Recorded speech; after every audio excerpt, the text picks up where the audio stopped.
Bismillahirrahmanirrahim. Assalamu alaikum everyone. I welcome you all on behalf of the Dr. Panjwani Center for Molecular Medicine and Drug Research, ICCPS, University of Karachi, to the first webinar of the series of the PCMD Royan Institute webinar series. This is jointly organized by ICCPS, Dr. Panjwani Center, ICCPS, Royan Institute, Iran, comstech, and Sindh Innovation Research and Education Network, Siren. To start our proceeding, we will start with the name of Allah. I request Qari Azizur Rahman to kindly recite few verses from the Holy Quran. أعوذ بالله من الشيطان الرجيم بسم الله الرحمن الرحيم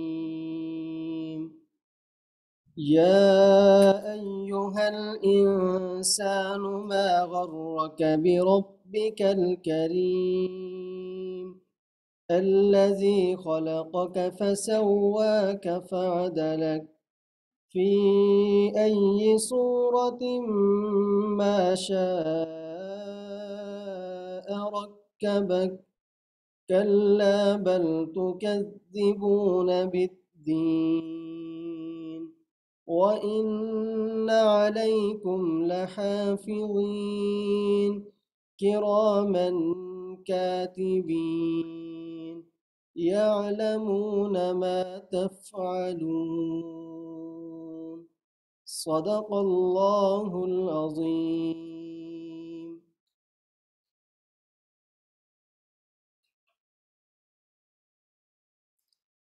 As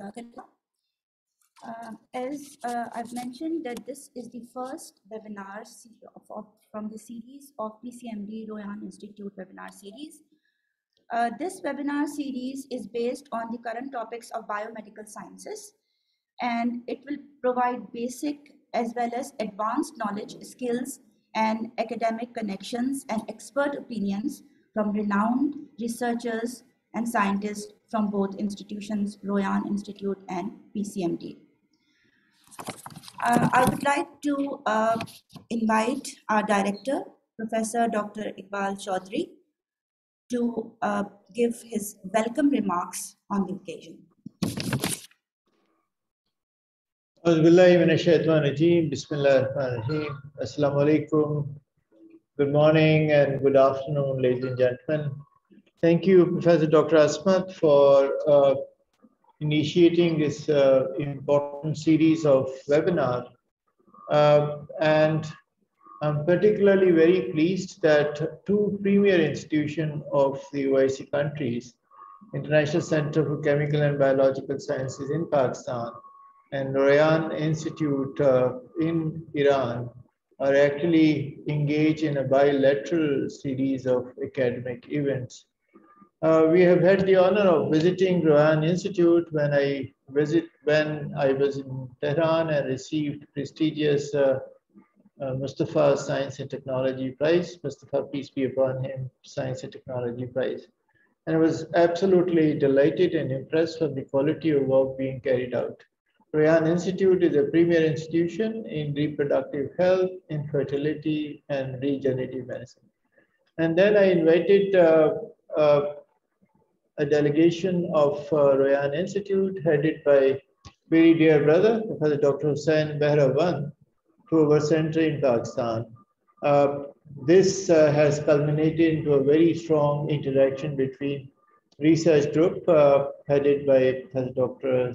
Asma Salim and other colleagues, and they're now working on a number of projects to be executed in the broad area of regenerative medicine and healthcare.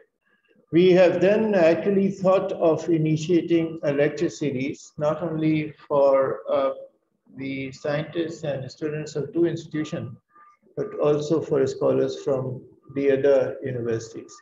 And as a result of it, this lecture series has received patronage from many other organizations, including comstech, because we feel that comstech, being standing committee for science and technology of 57 countries, is also providing a platform for good academic interaction and research exchanges in this very important area, which is emerging as both biomedical research as well as medical application. And then SIN Innovation Research Education Network, which is a network of universities within the province of SIN, provide a seamless learning platform of various academic and research topics.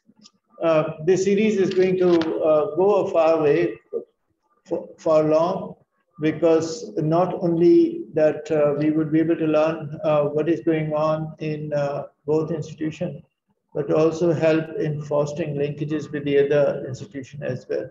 So the key objective of this lecture series is to understand and appreciate the quality of work being carried out and to identify areas through which these interactions can eventually further move into the future and eventually benefit humanity at large, as well as the communities of two countries which have a long tradition of friendship and brotherhood.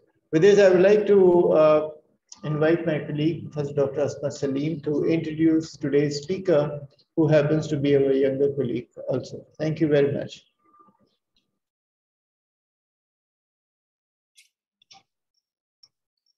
Thank you, sir. So the first webinar of this series is entitled Perinatal Stem Cell Derivatives for the Regeneration of Spinal Cord Injury. And today's speaker is Dr. Irfan Khan. Dr. Irfan Khan is an assistant professor at the Dr. Panjwani Center for Molecular Medicine and Drug Research.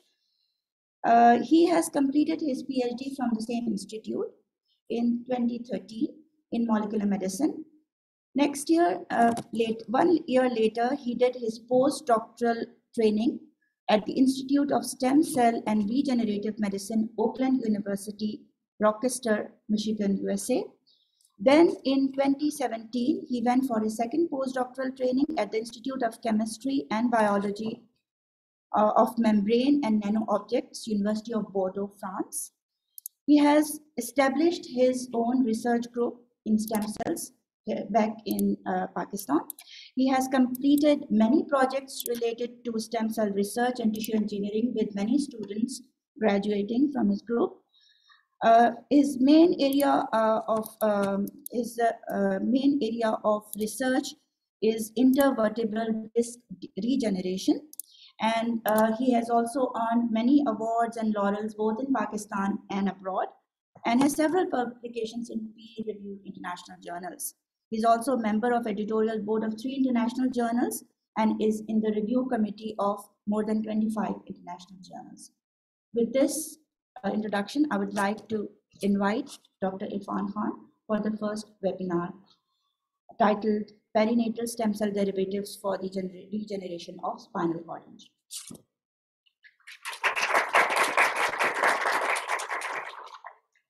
Thank you, madam, for the introduction. I will be talking about the application of perinatal stem cells for the regeneration of spinal cord. So my main focus is the intervertebral disc degeneration diseases and their regeneration with the help of stem cells and stem cells based derivatives.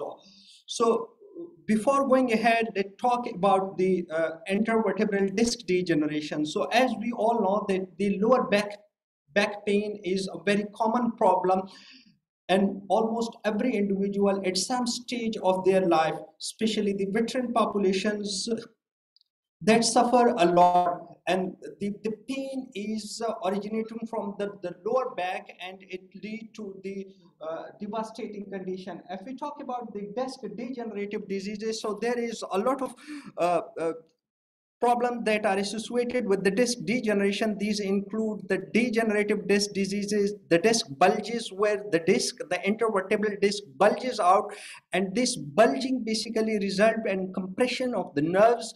And similarly, the disc herniations happen, and the disc herniations, the internal content of the disc, that's the nucleus pulposus material, or all of the materials which basically responsible for taking the the load and making the network. So all of these along with the cells, that's the chondrocytes or notochordal cells, are bulges out of the disc, and this bulging out basically compresses the nerves which lead toward the low back, and the height of the disc is basically compromised. Similarly, another phenomenon that is called is the thinning of the disc that happen. The thinning of the disc is because of the degenerations of the disc.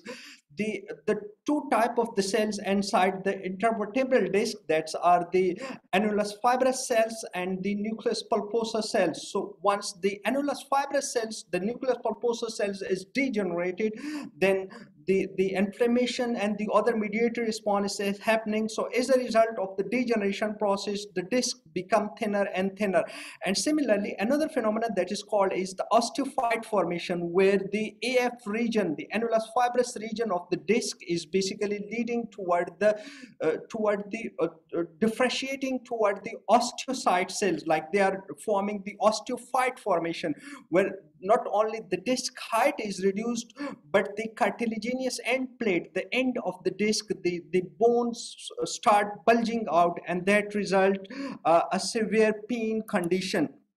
If we look at the deep anatomy of the normal disc and a degenerated disc, so here is you can see that the intervertebral disc is basically the largest avascular system of the body, where inside this intervertebral disc no exchange of the blood is taking place, only the nutrient and oxygen supply is taking place. And as a result of, because no active blood is taking place, so the cells are always in a hypoxic condition. These cells basically grow with a reduced oxygen level, that is about 1% or in a hypoxic condition. So the yellow lining over here, you can see these are the nerves which are passing through. The red are indicating the blood cells. Over here you can see the normal cells, the nucleus pulposus cells, the annulus fibrous cells. While once the disc is degenerated, the inflammatory response is happening. So once the inflammatory response is initiated, it means that the notochordal cells are disappearing from the intervertebral disc or from the nucleus pulposus. Once these cells are disappearing, it means that the no GAC content formation is taking place, that no glucose aminoglycan formation is taking place. It means the water content is greatly reduced. Once the water content is greatly reduced, it leads toward the compressions of compression of the intervertebral disc, and again the blood vessels start formations and integration deep insides into the intervertebral disc, and similarly the nerve fiber also grow inside the intervertebral disc, and it lead to a severe condition that result in the pain. If we talk about the normal intervertebral disc, so here is the structure of a normal intervertebral disc once the degenerated disc. So over here you can see the annulus fibrosis is degenerated, the cartilaginous end plate is going. So if we're talking about the biological therapy or responses, these include a different type of biological therapies can be happening. These include the transplantation or implantation of the growth factor, the nucleus pulposus cell, the scaffolding material, where these glucose aminoglycan content, once they are disseminated, they are disintegrated, they are decomposed from the intervertebral disc, so one can replace artificially these extracellular matrix of intervertebral disc by transplantation of certain scaffolding matrix and materials, and they can help in maintaining the water content of the disc. So by maintaining the water content of the disc, the height of the disc will be maintained. And similarly, some other type of the cells like the nucleus pulposus cells or others, they can be transplanted for the regenerative mechanism. Once the disc is degenerated, it means that the nucleus pulposus cells are no more over there or very reduced in a great number. Similarly, the oxygen supply is reduced. The pH, once the process of degeneration is happening, the extracellular matrix is degenerating. It means the pH of this disc is highly disturbed, that the pH is reduced, and this reduced pH, again, the condition for the survival of the cells over there is not favorable. It means with the passage of time, once the nutrient supply is going down, the oxygen supply is going down, the extracellular matrix is degrading, and the pH reduced, so there is the balance between the supply and demand of the disc is greatly disturbed, and all of that lead toward the degenerative condition, that's the intervertebral disc degeneration. If we look at talk about the management of this intervertebral disc degenerative diseases, so currently a lot of therapies or management of this intervertebral disc is basically possible. The drugs that are used is only used for reducing the symptoms of the disease. They are used for reducing the pain and inflammation, and somehow the different muscle relaxant are used to reduce the muscle, they reduce the nerve compression, and the pain is basically reduced. Similarly, some other type of studies like the decompression, where the decompression is like once the disc height is basically maintained or decompressed, that include the laminectomy, like the lamina bone is basically removed, or partial discectomy, the herniated disc where the hernia is taking place, that is removed, or similarly for menotomy, it means that the space is created, the bone is basically the extra bone is removed and space for the nerves and is created. Similarly, regenerations, that is with the help of growth factors, with the gene therapy and cellular transplantation, and some salvage therapy like spine fusion or total disc replacement may happen. We already talked about these type of the cells that can be transplanted toward the regeneration of the disc. These include the autologous cells. The autologous cells can be a stem cells, can be a nucleus pulposus cells, some of the exogenous cells. These exogenous cells include the allogenic or xenogenic transplantation that can be used for the annulus fibrosis or nucleus pulposus regeneration. Similarly, multipotent stem cell, these include as mesenchymal stem cells, embryonic stem cells, and induced pluripotent stem cells can be used. And similarly, some growth factor that can be used for the regeneration. Over here, the one of the approach that we are using is basically the perinatal stem cells. We talk about the perinatal tissue or perinatal source of stem cells, that is divided basically in three major categories. These include is the umbilical cord, blood or umbilical cord tissue derived stem cell, the placenta derived stem cells, and amniotic fluid or amniotic membrane derived stem cell. The amniotic membrane derived stem cells are pluripotent in nature, and they can be differentiated into any of the lineages, while the placenta and umbilical cord derived stem cells are the mesenchymal stem cells in nature, and they can be differentiated into multiple lineages of the body. So there is some certain advantages and disadvantages of mesenchymal stem cells. The one of the very major advantage is from umbilical cord tissue or from perinatal tissue, that is an invasive procedures. They have no ethical concern is associated with these stem cells from the perinatal sources, so no pain or morbidity at the site, at the donor sites, and they are totally derived from the medical waste. So that's make the perinatal stem cells are unique, where these cells can be used for cellular transplantation. Over here we talk about the cells that can be isolate mesenchymal stem cells. So you can see the umbilical cord over here. We take the cord, we clean this cord, we isolated, we culture this cord, and we isolated the stem cells from this cord. So once the stem cells is isolated, we characterize these stem cells with the help of immunocytochemistry, with the help of immunophenotyping, and with the help of multi-lineage differentiation into adipocyte, osteocyte, and chondrocyte.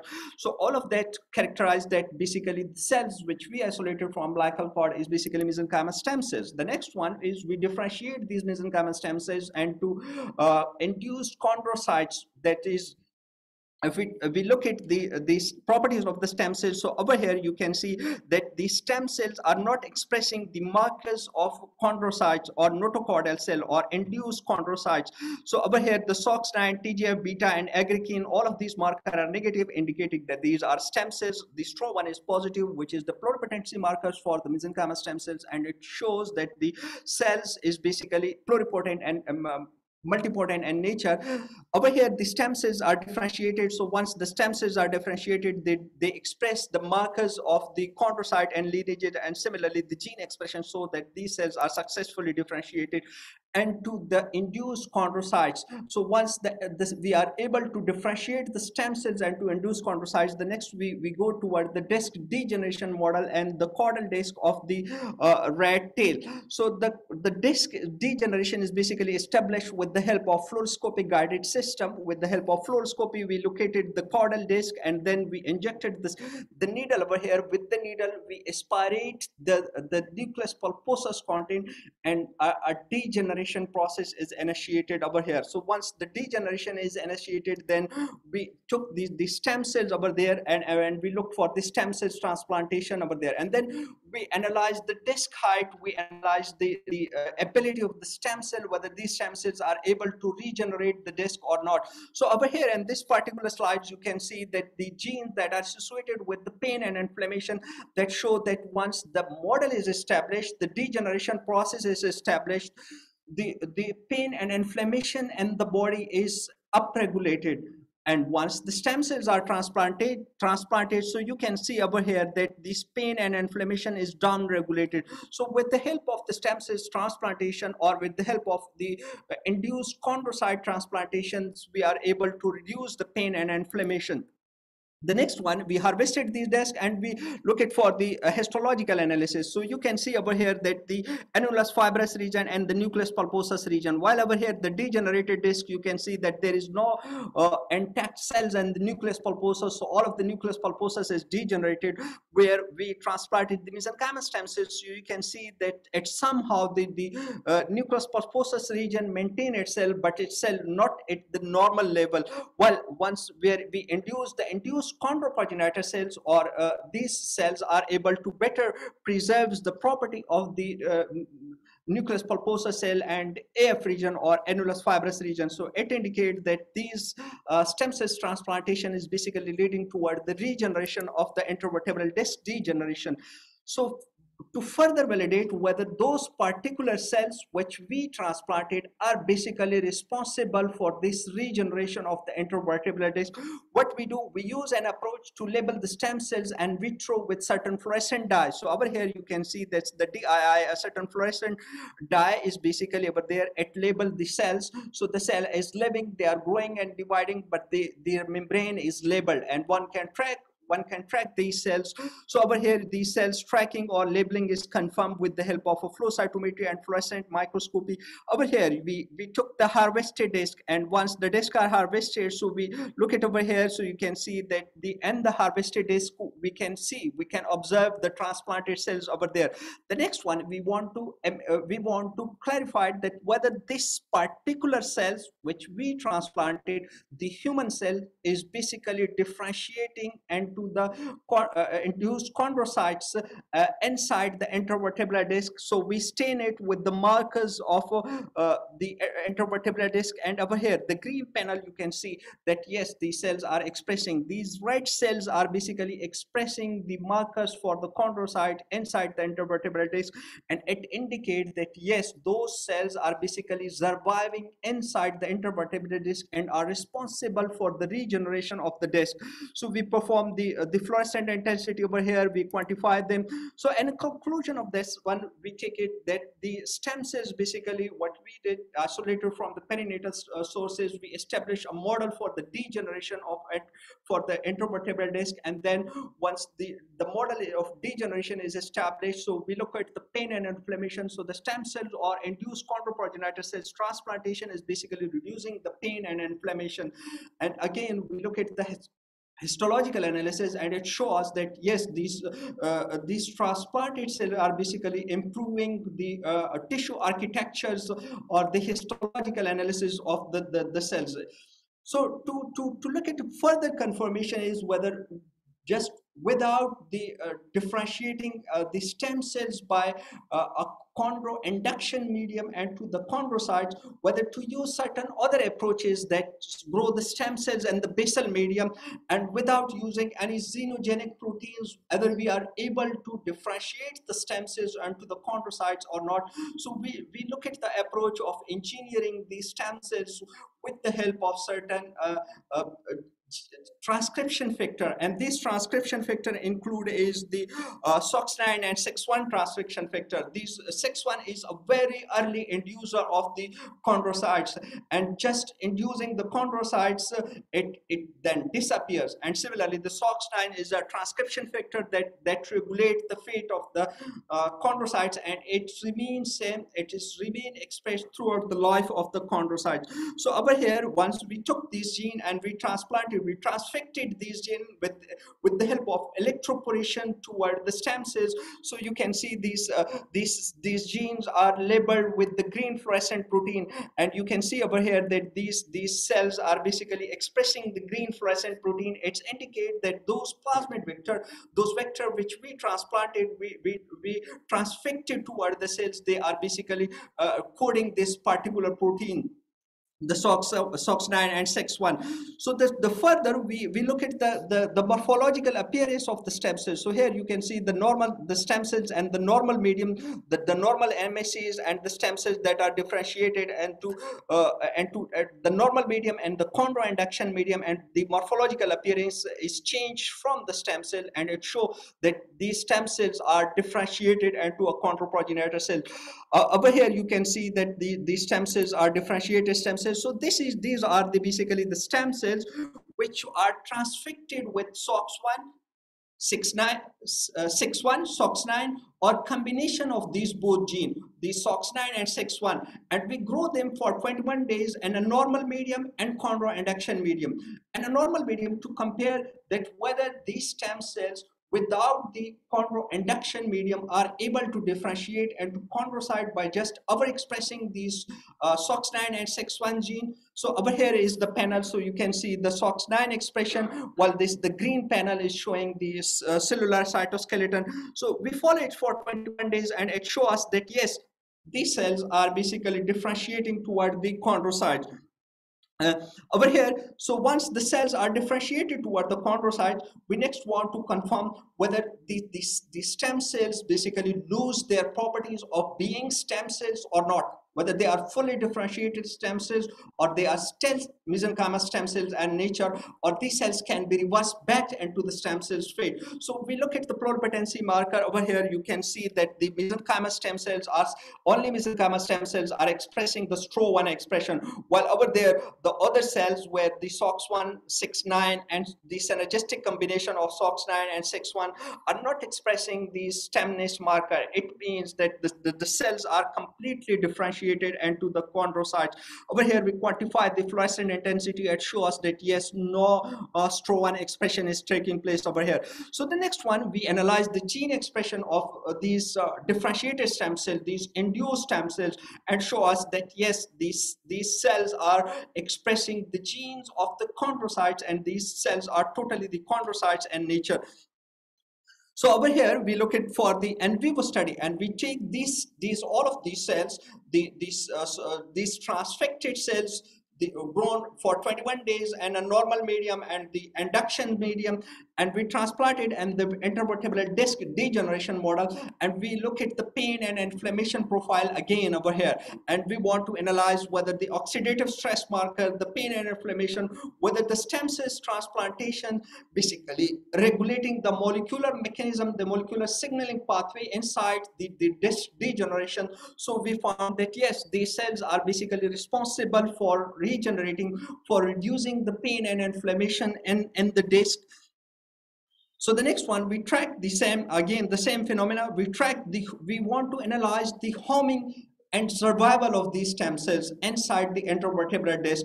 So over here if we transplant the stem cells into the intervertebral disc, so because the cell membrane is labeled, if these cells are not the living cell, or these cells are just inside the harsh environment of the intervertebral disc with reduced oxygen, with reduced nutrient, with high pH, and with very low cellularity, with a high level of extracellular metric degrading enzymes, so whether these cells are able to survive in that harsh environment, so we stain those cells with the effectin, which is basically a cellular cytoskeletal marker, which stain the cellular effectin markers of the cells. So if the effectin is staining, it means the cells are totally an active cells, and the cells is maintaining its structure of actin. It means that yes, these cells are basically not only doing the harming inside it, but they are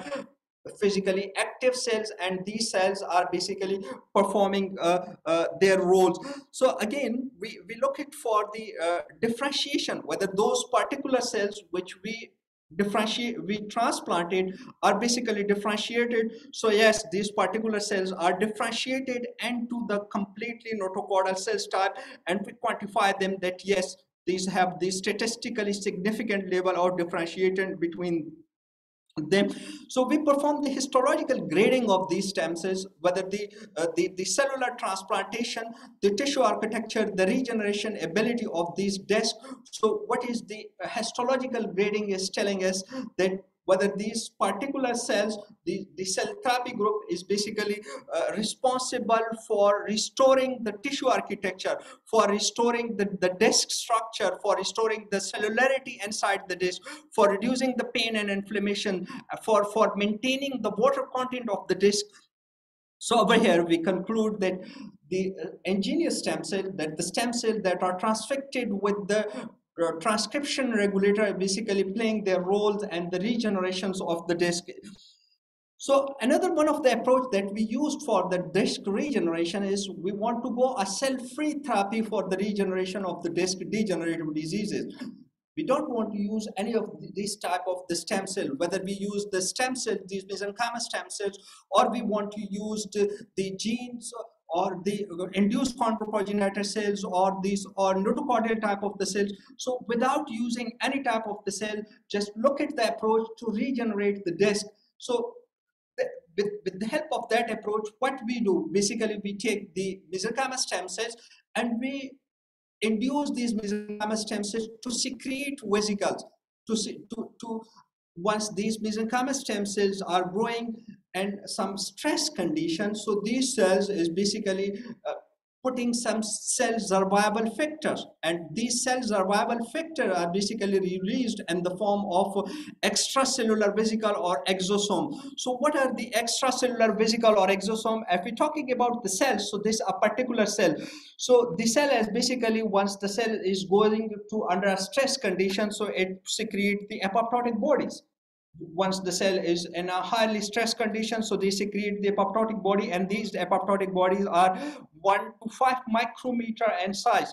The other category of these bodies that the cell secrete is basically microvesicle, and these microvesicle are 100 nanometer to 1 micrometer in size. It means that less than 1 micrometer in size. And the third category of these cell marker that they secrete is basically the exosome. So what they do, basically the secretion of these marker is what they do.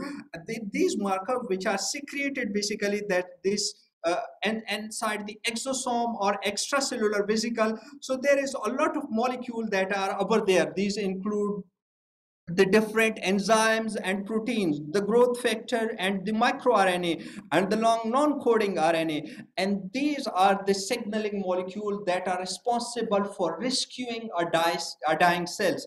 So the cells, basically our body, the extracellular vesicle secretion or exosome secretion is basically one of the normal mechanism inside the body, where the body communicate with one another. a normal way or in a disease condition. So in a normal way or a disease condition, all of the vesicle they are secreting that may vary between them. So the factor is basically varying. Over here, we choose the different method for isolating of these extracellular vesicle, and finally we look for this particular method. It's basically a differential centrifugation based method. So with the help of this differential centrifugation, so we isolate these extracellular vesicle. So once we isolated these extracellular vesicle with the help of a phase contrast microscopy, we look at the structure of these extracellular vesicle at very high magnification, and we found that yes, we are able to isolate these extracellular vesicle.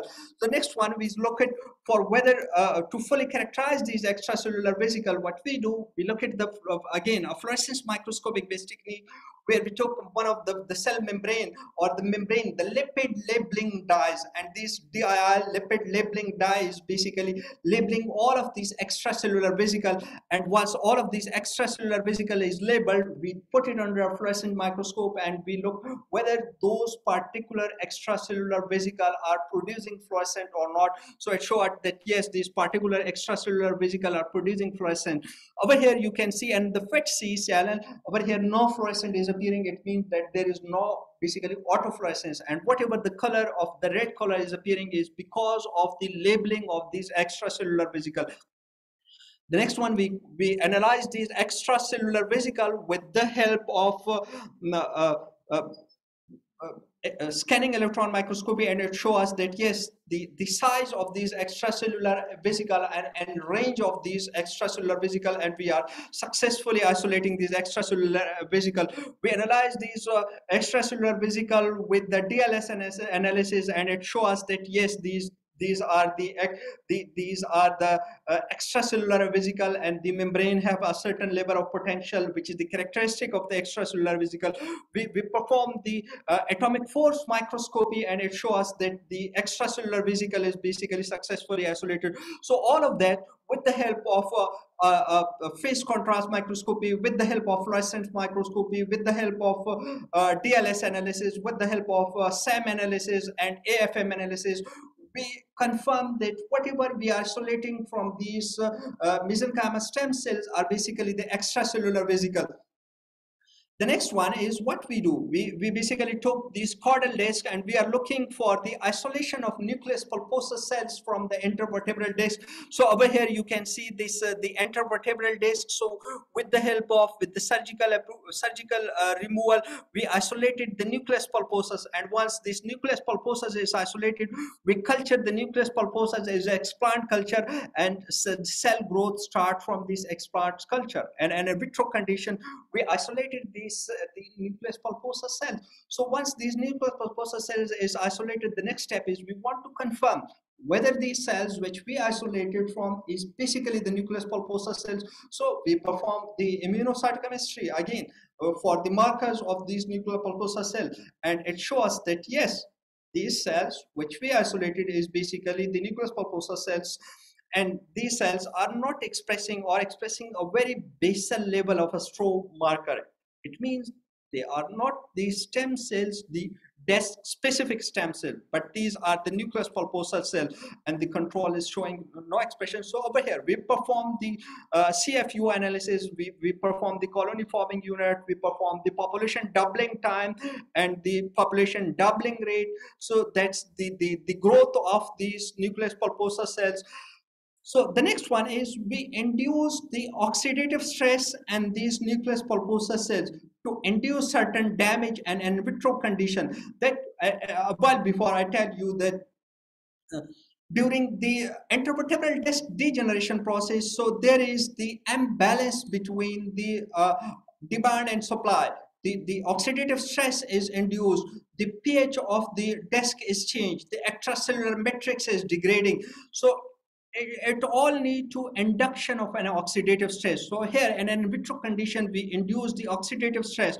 So we initially perform certain optimization, and it shows us finally we selected that the oxidative stress with the hydrogen peroxide at 200 micromolar concentration for 2 hours is basically successfully inducing the oxidative stress and these nucleus pulposa cells. And that oxidative stress is basically characterized with the help of DCFDA assay, and show us that yes, and a control cells nor DCFDA staining. So while and the oxidative stress with the help of induction with hydrogen peroxide, it produces the oxidative stress, and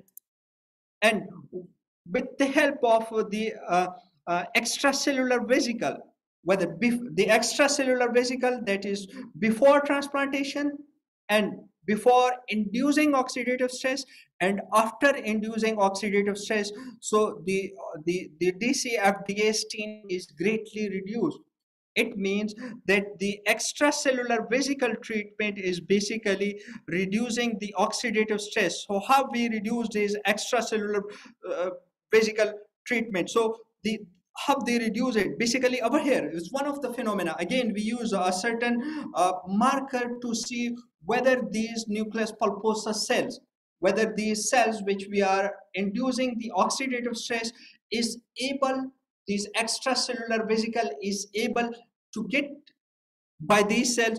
So we label the extracellular vesicle with a fluorescent dye, we incubate it with the nucleus pulposa cell, and we look for the uptake of these extracellular vesicle by these nucleus pulposa cell. And here you can see the yellow color is basically, these are indicating that these extracellular vesicle are internalized by these nucleus pulposa cell, and that's why the oxidative stress is reducing, and the hydrogen peroxide is not working, or the oxidative stress is basically reduced.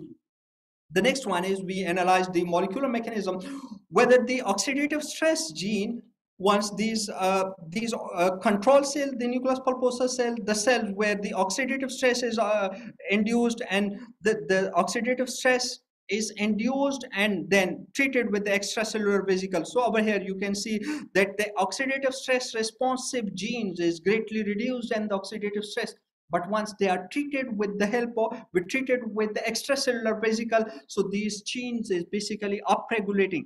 It means that these extracellular vesicle is basically helping these nucleus pulposa cells so get out of the oxidative stress. And the similar condition is basically existing inside the intervertebral disc. The oxidative stress is very high and the degenerative condition. And once we transplant these extracellular vesicle over there, so our aim is whether to analyze that these extracellular vesicle transplantation will be able to rescue the dying cells from over there. Over here, when we perform one of the scratch analysis, we look for the bone closure analysis, and it shows that the extracellular vesicle treatment and the nucleus pulposa cell as basically the bone closure is basically induced. So here in conclusion, we say that we isolated successfully the nucleus pulposa cells, we induce in vitro oxidative stress, and then we look for the regeneration of these cells. The next one is we induced the intervertebral disc degeneration model, and after induction of intervertebral disc degeneration model, we transplanted these extracellular vesicle and the intervertebral disc. We look for the regeneration of this intervertebral disc degeneration with the help of H&E staining, alkane blue staining. You can see over here that the nucleus pulposus is basically regenerating, and similarly we look for the internal marker analysis, whether the intervertebral harvested intervertebral disc where this nucleus pulposus is over there. So you can see over here that these labeled extracellular vesicle, these vesicle are internalized by the endogenous cells of the intervertebral disc, and these internalized cells are basically expressing the markers of these nucleus pulposa cells. So we quantify them with the help of, and similarly we look for the total water content analysis, whether the water content is basically maintaining, that we show that once the extracellular matrix is degenerating, it means no more gag over there, no more gag. It means that's reduced water content, so reduced flexions of the body. So over here we quantify the these harvested discs, whether the treated group is basically the water content is maintaining, the disc height is maintaining. So the next one is we perform after these extracellular vesicle transplantations, we perform the gene expression analysis for the pain and inflammatory markers, and this gene expression is basically down regulating. And a conclusion, we say that this in vivo transplantations of extracellular vesicle is as much effective as the stem cells. But remember, these extracellular vesicle will only be effective at the early stage of the disease. Once the cells are not degenerated or cells are not completely disappear, they can help only to rescue the dying cell. But once the cells is degenerated, the extracellular matrix is degraded, this extracellular vesicle will not work over there because no more cells over there. If these no more cells is over there, so these extracellular vesicle cannot work itself as a cell over there. For in that case, we need to transplant the stem cells or chondrocytes or induced chondrocytes over there. So that may work for the recellularity of the disc. So again, I'm going to a bit of a further approach. Will take a few minutes for one of the approach that we used for the osteochondral differentiation with the help of tissue engineering approaches. So what we do basically, we took the scaffolding material that is in the case of the human umbilical cord tissue. So we know that human umbilical cord tissue is very rich in the extracellular matrix. A lot of gags are over there. So what we do, we take the umbilical cord tissue, we decellularize it completely to remove all of the cells, all of the protein, all of the antigens from it. Once the decellularization is completed, we characterize this decellularization with the help of staining, different staining procedures, with the help of DAP staining, alkaline blue staining, with the help of HNE staining, with the help of DNA extractions, and we quantify that there is no more cells in the intervertebral disc. Only the extracellular matrix remain over there. The disc is, this umbilical cord tissue is completely decellularized. Once the umbilical cord tissue is completely decellularized, we take it for the cryopreservation of this disc. We take it for the freeze drying of this disc. Once the disc is freeze dry, so it means only the extracellular matrix is over there. We digest this extracellular matrix with the pepsin, the enzyme, and then we neutralize it. So after a neutralization, we took it again, so a gel is formed. This extracellular matrix gel formation is taking place. So once this extracellular matrix gel is formed, we characterize this gel with the help of scanning electron microscopy, atomic force microscopy. So this gel is formed. We look at again for the stem cells embedding inside this gel, and we look for whether the stem cells are surviving inside this gel. So we perform the fluorescence microscopy over there, and over here you can see the gel is also characterized by FTIR spectroscopy. And over here you can see that we form a gel from the human umbilical cord tissue. We characterize this gel with the scanning electron microscopy with the help of atomic force microscopy and FTIR spectroscopy, and this gel is basically supporting the growth of the cells. The next one is we look for the osteogenic differentiation of the stem cells inside the gel, either in osteoinductive medium or the normal medium. So in both cases, whether the osteoinductive condition or a normal condition, the gene expression analysis shows that the stem cells is basically inside the gel are differentiating toward the osteogenic lineage. Over here is the gel analysis. This basically the three-dimensional imaging microscopy of these spheroids or the gel formations, which show us that the osteogenic markers are expressed by these stem cells. And similarly over here, and the basal medium as well, while we differentiated these stem cells and to the chondrocyte as well, it takes us that these stem cells are basically differentiating the stem cells and to the osteochondral lineages.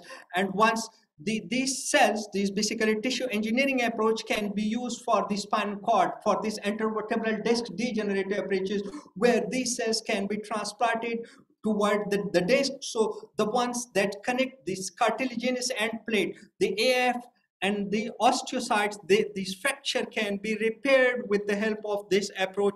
The future application of this also include the bone dressing, the viscogenesis, the organ and chips, and a drug screening of this type of the gel formation. And finally, I would like to thank my great teachers over here. I would like to thank Professor Ataur Rahman, our director, Professor Dr. Iqbal Chaudhary, for establishing such a wonderful facilities for us over here, a working environment for us where we are able to explore such a high throughput technique and research. So we are well equipped. Thank you for such a wonderful lab. I would like to thank my mentor, Professor Dr. Asma Salim. She is always a role model and inspiration for me. She supports me always in all of my studies and research. Thank you, Madam, for all of your support. I would like to thank my colleague, Dr. Umair Anwar, for his support and tissue engineering approaches. And all the credit goes to three of my students over here. The work I presented by Sobia Ikram, she is a PhD student. With Shumala Khalid, she is a PhD student. And Faiza Ramzan, she is doing this tissue engineering work. She is just completed her MPhil study. I would like to thank the Zainab Panjwani Memorial Hospital and Higher Education Commissions for the research grant. Similarly, the cell culture facility, the PCMD imaging facility. Special thanks to Dr. Ayaz for maintaining the imaging facility, the flow cytometer facility, animal resource facility, and similarly the core facilities for general practical lab, FTIR spectroscopy, AFM facility, and the SEM facility. So I would like to acknowledge all of them, especially my team, all of the member of the stem cells laboratory. So thank you all. That's all.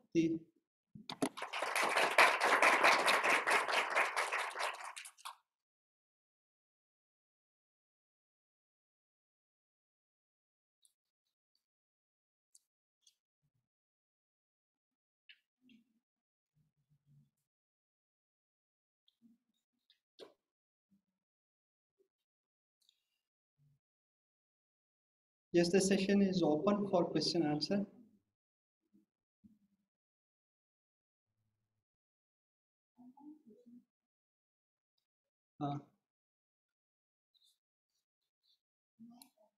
Let's go exit.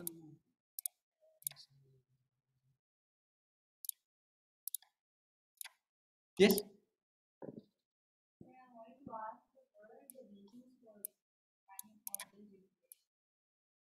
For coding regeneration.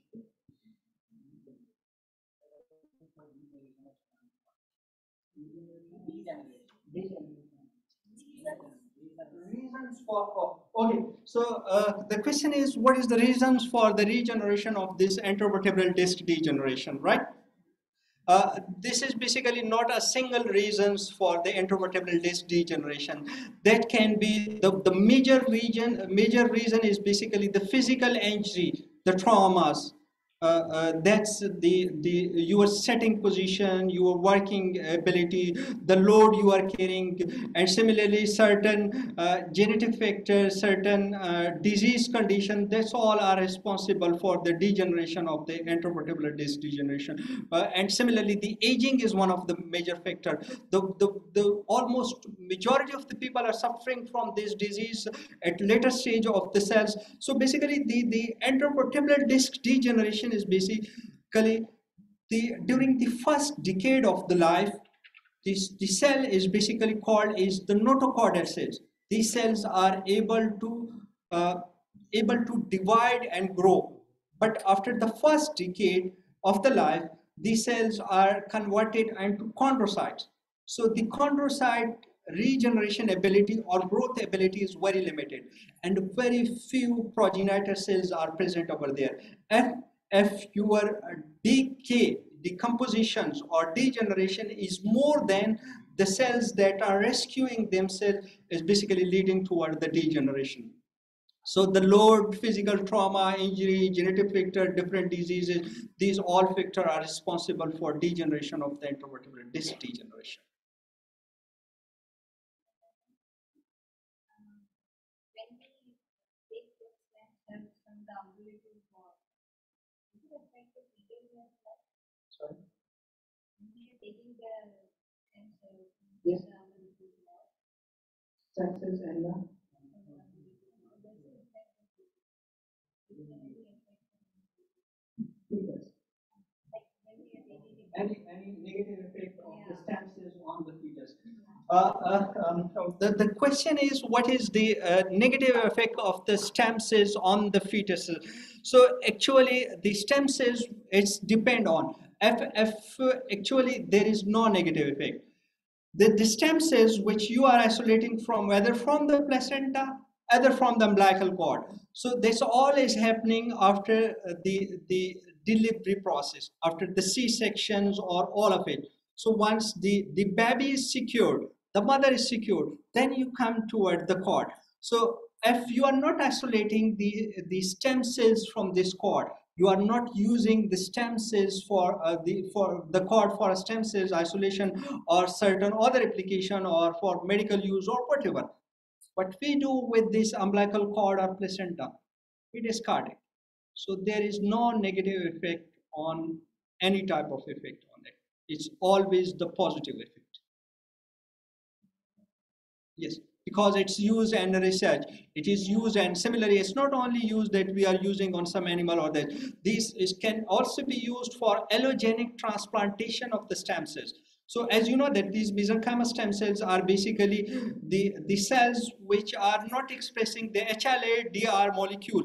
It means that these cells are able to be transplanted allogenically, while over here we transplanted them in a xenogenic transplantation. And similarly, if we're talking about the intervertebral disc degenerative diseases, and we are transplanted these stem cells allogenically over there, and we are looking for the immunological response of these stem cells over there. So the basic answer is because the intervertebral disc is a vascular system of the body. It means that no blood is flowing inside the intervertebral disc, only the nutrient and gases exchange is taking place. Because it's an avascular system, so no blood is going over there.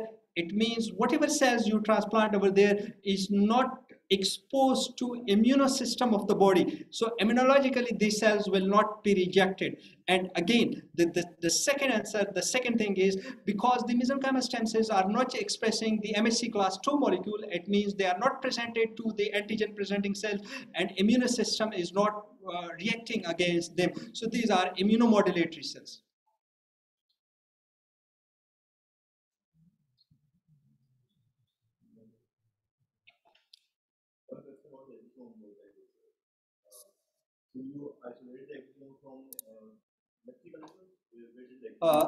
We isolate only extracellular vesicle, no exosome. So we isolate only extracellular vesicle.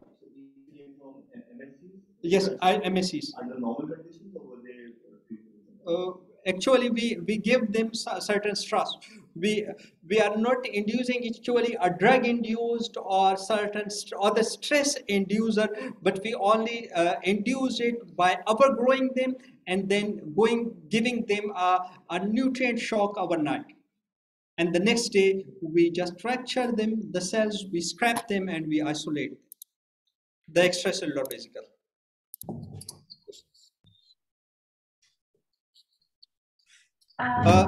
One of the question is over there online, somebody asking is, sir, did I face any ethical concern while conducting this research? Basically, we perform all of this study, whether the animal-based study or the human-based study, under strict ethical guideline. So there is two type of ethical committees over here. It is established at the PCMD. One is called Independent Ethical Committee for the human subject.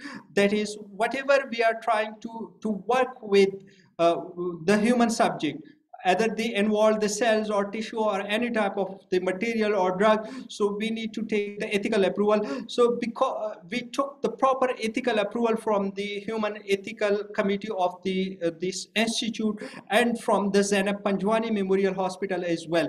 While for the animal based study, we have an ethical committee for the animal protocol as well, and we study the international guidelines for conducting the animal research as well. So there is a proper system, proper mechanism where we can perform ethically all of these study, and we follow all of these ethical guidelines over there.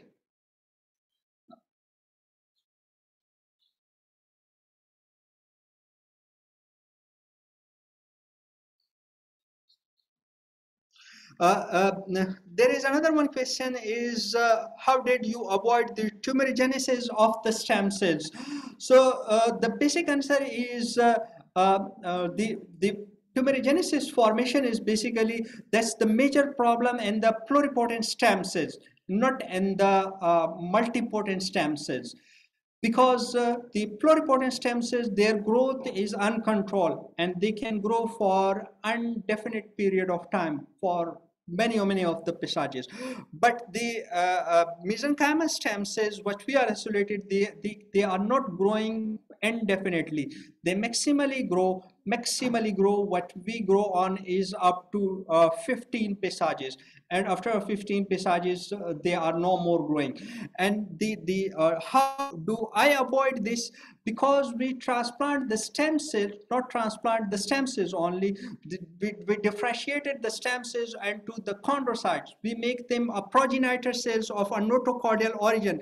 It means that as soon we transplant them, these cells are going to differentiate into another lineage. So once the mesenchymal stem cells are differentiated, it means they are no more growing. The proliferation is stopped. Once they are differentiated, so proliferation is stopped. So no tumorigenesis at all. And by the way, the tumorigenesis is not the property of mesenchymal stem cell, rather induced pluripotent stem cells or the embryonic stem cells.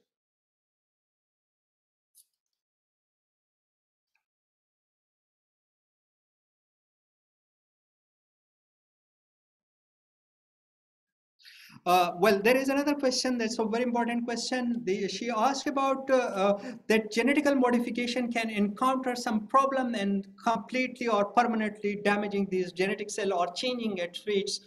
So over here, the current study we are using is, we use the transient gene expression, not the permanent gene genetic manipulation. So all of it we use for a transient expression. It means the vector, this plasmid vector or this expression vector is delivered in the cytoplasm, is going to express it in the cytoplasm for a few days, and then after a week or two, it's going to disappear. So once the protein or the vector, the transcription factor which is coded inside this vector is basically start expressing, like in our case the SOX9 and 61. If SOX9 and 61 is expressed for 1 week inside this cell, during 1 week it changed the cell fate, and that's our aim, that we want to change the fate of these stem cells with the help of this vector transplantation. So if we are using the lentivirus or retrovirus or some other type of the permanent expression system, then yes, there may be a problem for genetically manipulating this all, but that can also be avoided. There is certain method or mechanism nowadays. These third and fourth generation packaging systems are used. With the help of that, we can avoid such type of problems. तो direct आई था को message कर रहे थे। हाँ तो मैं बोलने गया थी, सीआर को बोल रही है नहीं, तो लिंक सेंड करो इसका। इसको अगर कुछ पूछना है तो पूछने। Okay.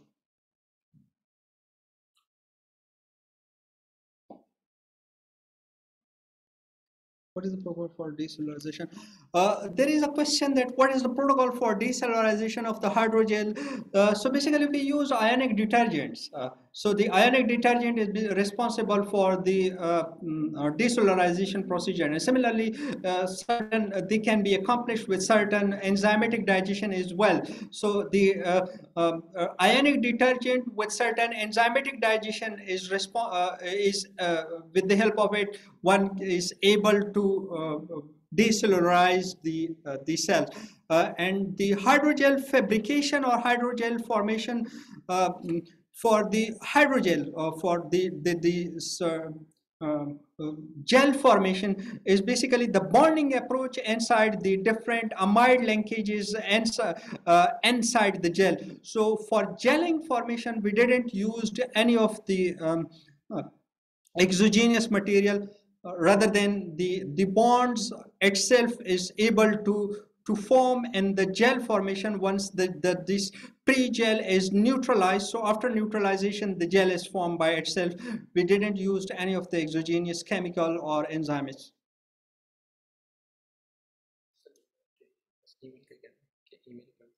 If anybody want to ask any of the further questions, so they can send me an email at khan@iccs.edu. I can answer you for no. It's fine.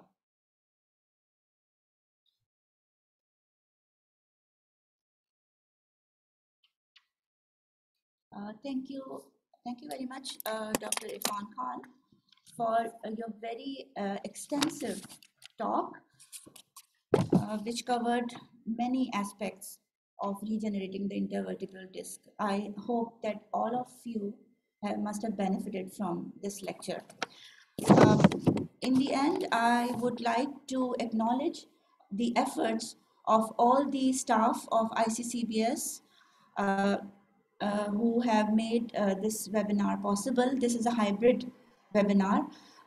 Both physical presentation is there and of course the online presentation. So I would like to thank all the participants, both online and those who are here. And my special thanks to both the directors, the director of ICCBS and the Director General Comstech, Dr. Muhammad Iqbal Chaudhry, Director Royan Institute, Professor Dr. Hussain Baharwand, who have made this possible, this webinar series.